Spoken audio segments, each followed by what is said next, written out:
За манай Чингэлтийн дүүргийн эрүүл мэндийн төв нь эрчим тэмцлэгийн яаралтай тусламжийн тасаг 7 хоногт 24 цагийн үйл ажиллагаа явуулдаг байгаа. Яаралтай тусламжийн тасагт болохоор мэрэгсэн 2 эмч, мэрэгсэн 3 сувилагчтай, эрчим тэмцлэгийн тасаг болохоор мэрэгсэн 3 эмч болон мэрэгсэн 4 сувилагчтайгаар үйл ажиллагаа явуулж байгаа. Манай яаралтай тусламж болон эрчим тэмцлэгийн тасагт хоногт 20-30 хүн бол үйлчлүүлдэг.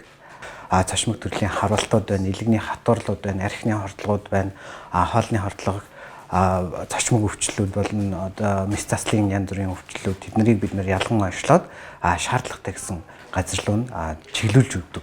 Өөрөөр илүү даваа онцлогтой байгаа. Эрчим тэмцлэгийн тасагт болохоор амьсгалын дутагдал болон зүрхний дутагдлаас болсон, арга гүйчнээс болсон, зочмогоор үүссэн бүх төрлийн одоо өвчлөлийг эмчилж эрчимтэй эмчилдэг явуулдаг. Яаралтай тусламжийн тасаг нь болохоор зочмог өвчлөлийг ялгаж, арга өвчлөлийг хэвтүүлэх болон эмчлүүлэх бүх үйл ажиллагааг хийж явдаг байгаа.